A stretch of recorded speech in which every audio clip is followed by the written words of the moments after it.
It-tkabbir ta' 7.1% bejn Lulju u Settembru li għadda skont ċifri tal-Uffiċċju Nazzjonali tal-Istatistika l-NSO ifisser li l-andament ekonomiku ta' pajjiżna u b'saħħtu ħafna.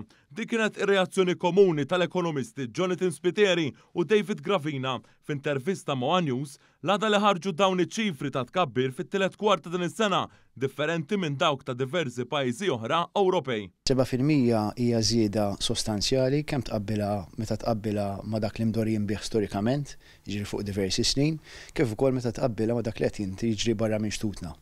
B'mod partikolari jekk toqgħod taħseb ftit qed jiġri fil-membri stati tal-Unjoni Ewropea, tara l dawna on average għandek tkabbir qareb il-1% għal ħut minnhom forsi ftit iżjed, però għal ħut minnhom addirittura inqas minn hekk. Jiġri meta tara dak li qed jiġri hawnhekk, naħseb il-rendament huwa pożittiv ħafna. Ekonomista ieħor innota li dan it-tkabbir mhuwiex biss dovut għat-turiżmu, iżda għal setturi oħrajn. Is-sajf x'timmaġna bħala tkabbir ekonomiku, timmaġna t-turiżmu.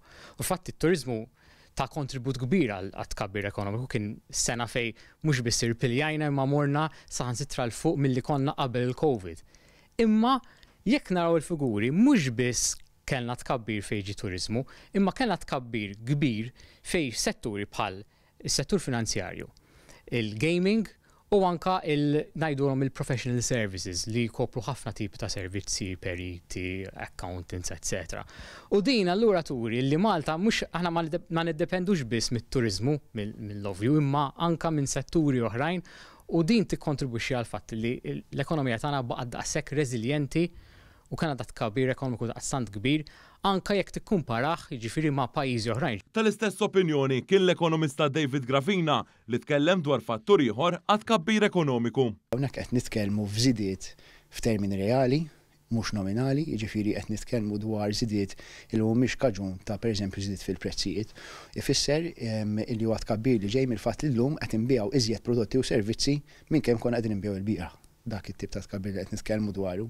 Iż-żewġ ekonomisti tennew li s-sitwazzjoni fil-pajjiżi tal-Unjoni Ewropea hija differenti, hekk kif pajjiżi kbar bħal Ġermanja jirreġistraw tnaqqis flok tkabbir. Dan it-tkabbir ekonomiku f'pajjiżna seħħ minkejja il-perjodu ta' sfidi internazzjonali fejn il-Gvern Malti immexxi mill-Prim Ministru Robert Abela ħaddam politika ta' stabilità fejn anke għas-sena d-dieħla il-Gvern se jinvesti 350 miljun euro.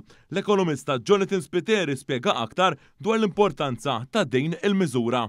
Bla dubju deċiżjoni diffiċli, din mhix xi ħaġa li ġast taqbad tieħu hekk għax ħajkollha impatt kbir fil-fejġu l-finanzi tal-gvern, però qed naraw l-impatt tiegħu ekonomiku mas-setturi kollha, di kienet deċiżjoni importanti ħafna li ttieħdet illi ipproteġiet mhux biss il-konsumaturi aħna bħala nies ovvjament narawha impatt imma speċjalment il-businesses li għalihom dan huwa kost enormi u dan li ġifieri tara pajjiżi oħrajn, ġifieri dawn splodew il-konti tal-enerġija, ġifieri li kieku Malta ma kellniex dil protezzjoni kieku l-inflazzjoni kienet tkun ħafna iktar għolja.